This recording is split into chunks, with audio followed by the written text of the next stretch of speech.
Oui, mon nom c'est Joël Favre. Je suis marié et avec ma femme, nous avons deux petits-enfants. Et je suis actuellement pasteur d'une église Réformée et Baptiste près de Grenoble, dans la région grenobloise. Et ça fait 5 ans à peu près que je suis pasteur de cette église. Et auparavant, j'ai travaillé aussi 3 ans comme assistant pasteur à Aix-en-Provence, dans le sud de la France. Et aujourd'hui, donc, en plus de mon travail comme pasteur, je donne des cours d'éthique à l'Institut biblique de Bruxelles et au Collège biblique de Lausanne. Voilà, donc je donne ces deux cours en plus dans ces instituts de formation.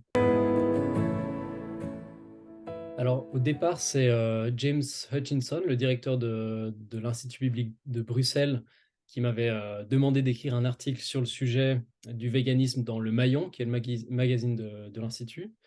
Alors, c'était pas un sujet sur lequel je m'étais vraiment penché auparavant. C'est quand il m'a posé la question que je me suis intéressé. Pour moi, c'était un phénomène de mode sans plus, alimenté par des célébrités, toujours plus de célébrités qui défendent cette cause. Je cite quelques célébrités dans le livre. Donc pour moi, c'était juste un peu un effet de mode.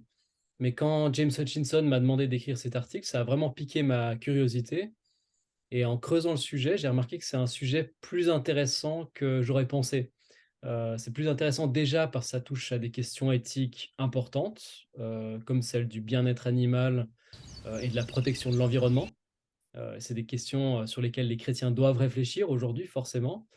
Et puis aussi, c'est un sujet intéressant aussi et peut-être surtout parce que ça soulève des questions herméneutiques importantes, c'est-à-dire d'interprétation de la Bible, comment est-ce qu'on lit la Bible, comment on l'interprète, notamment parce qu'il y a des chrétiens qui expliquent que tous les chrétiens devraient être véganes et ils invoquent la Bible pour défendre cette idée. Et donc, ça pousse forcément à réfléchir à des questions d'herméneutique, de comment on lit la Bible, comment on la comprend. En voyant l'intérêt de ce sujet, je me suis dit, bon, ce serait bien de passer de l'article à un livre, surtout pour l'intégrer dans la collection des éditions clés, la collection éthique en question. Ça me semblait le bon format pour ce sujet. Oui, alors ça, c'est important de bien le comprendre. Justement, c'est beaucoup plus qu'un simple régime alimentaire. C'est vraiment un mode de vie qui consiste à ne consommer aucun produit issu de l'exploitation animale. Donc aucun produit, ça veut dire aucun produit dans l'alimentation, pas de viande bien sûr, pas de poisson, de lait, etc. Mais aussi aucun produit d'origine animale dans l'habillement, pas de fourrure, pas de cuir, pas de laine ou quoi que ce soit. Mais aussi aucun produit d'origine animale dans quelque autre domaine que ce soit, vraiment. Donc ça peut être dans les cosmétiques, ça on le voit de plus en plus dans les magasins, on a souvent la mention vegan sur les produits cosmétiques, etc.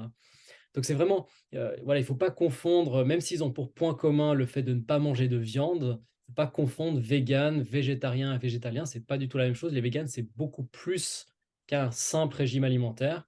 C'est un mode de vie, un engagement même militant pour beaucoup, pour la cause animale, avec un credo tout simple, un seul credo, qui est que l'homme n'a pas le droit d'exploiter l'animal à sa guise, et encore moins par toutes sortes de méthodes qui relèvent de la torture ou de la maltraitance. Et en fait, cet engagement militant, il repose sur d'autres credos aussi. En particulier, il est souvent associé à une pensée antispéciste. Et j'y consacre tout un chapitre dans le livre, parce que ça me semble important de le souligner. Donc, une pensée antispéciste, c'est-à-dire qui ne fait pas de discrimination entre les espèces. C'est-à-dire qu'on considère que l'homme est un animal comme un autre, et donc on n'a pas de raison de discriminer en fonction de si un être vivant fait partie de telle ou de telle espèce, humaine ou animale. Je pense que c'est important sur un sujet comme celui-là, qui est quand même en grande partie un sujet de liberté chrétienne, de dire qu'il y a des chrétiens ordinaires et de tous bords qui se sentent attirés par le véganisme et pour toutes sortes de raisons qui peuvent être légitimes, que ce soit par souci du bien-être animal, justement, ou de l'environnement, voire par un simple désir d'avoir un style un régime alimentaire plus sain. Et ces chrétiens aimeraient juste savoir ce que la Bible enseigne sur le sujet et c'est parfaitement légitime. Mais là où c'est problématique, c'est que certains chrétiens vont beaucoup plus loin et ils affirment justement, plus ou moins explicitement, mais que tous les chrétiens devraient devenir véganes s'ils étaient cohérents avec ce que la Bible enseigne. Et leur argument principal, et il mérite qu'on s'y arrête parce que c'est vraiment un argument de poids, c'est de dire qu'au commencement, dans le jardin d'Éden, le régime alimentaire de l'homme, d'Adam et Ève, c'était un régime alimentaire vegan. Dieu avait donné pour seul aliment l'herbe du sol, les fruits des arbres, etc. Ça, c'est l'ordre de la création, tel qu'envisagé par Dieu à l'origine, avant l'entrée du péché dans le monde. Et leur argument, c'est de dire, eh ben, c'est l'ordre de la création que les chrétiens devraient toujours chercher à reproduire dans leur vie. C'est un argument de poids, mais j'explique dans le livre qu'il se trompe sur ce point. Ça ne suffit pas juste de regarder à l'intention première de Dieu pour savoir quel comportement adopter dans un monde qui est un monde déchu, en fait. Aujourd'hui, ce n'est pas un guide sûr et fiable pour les questions éthiques qui se posent à nous dans un monde pécheur. On vit plus dans le monde de Genèse 1 et 2, pour faire simple. On vit dans le monde de Genèse 3. Nous vivons après la chute dans le péché, après l'accomplissement du salut par Jésus. Et en fait, notre situation au sein de cette grande histoire que raconte la Bible, ça influe forcément sur notre réflexion éthique. Donc dans le livre, j'étudie en particulier 2 passages, dans le Nouveau Testament, dans 1 Timothée 4 et Romains 14, donc 2 passages des Épîtres de Paul, qui abordent en fait un peu le sujet, pas directement à la question du véganisme, mais quand même cette question de l'alimentation. Oui, alors ça, c'est une des autres raisons qui m'a vraiment poussé à faire le pas d'écrire le livre. C'est qu'il me semble qu'il y a quand même des dangers sur lesquels on doit être alerté en tant que chrétien, parce qu'il y a quand même un effet de mode, il y a un phénomène de mode pour cette tendance-là. Et il faut vraiment qu'un chrétien qui serait tenté ou séduit un peu par le véganisme, un chrétien devrait se méfier de l'idéologie qui le sous-tend. Et cette idéologie, donc je viens d'en parler, hein, c'est cette idéologie antispéciste, c'est-à-dire qui ne fait pas d'hierarchie entre les espèces vivantes. Alors on connaît quelques antispécistes célèbres, des gens comme le philosophe Peter Singer, ou en France, quelqu'un comme Émeric Caron. Et leur idée, c'est vraiment que l'appartenance à une espèce, l'appartenance d'un être vivant à une espèce, humaine ou animale, c'est pas ça qui doit déterminer la façon dont on va traiter cet être vivant. Encore une fois, l'humain est un animal comme un autre et il y a aucune justification à discriminer en raison de l'espèce à laquelle appartient un être vivant ou l'autre. Et ce serait faire une discrimination pour eux presque analogue au sexisme ou au racisme, hein, pour dire donc ça va loin.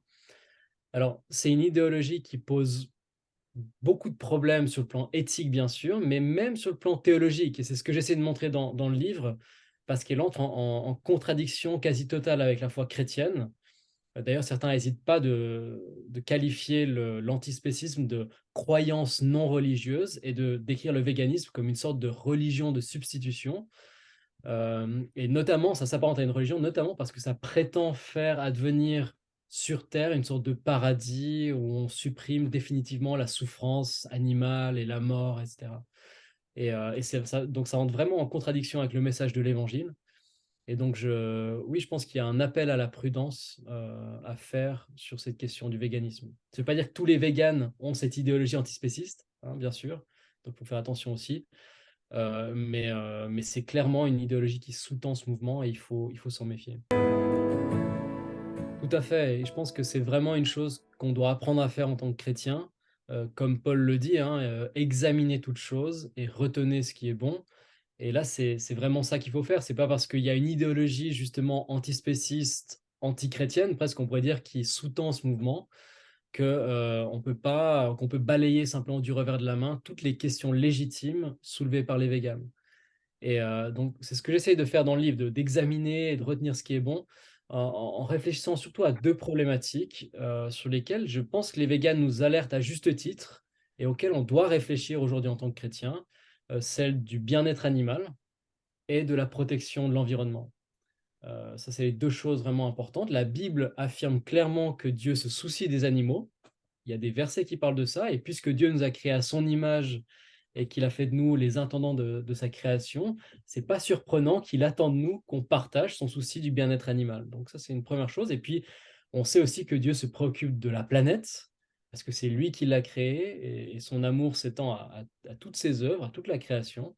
Et là encore, il va de soi que nous devrions nous soucier de la protection de l'environnement en tant que chrétiens. Donc il y a vraiment une réflexion à avoir et que voilà, les véganes nous obligent un tout petit peu à avoir, mais c'est bien, on doit réfléchir à ces sujets en tant que chrétiens.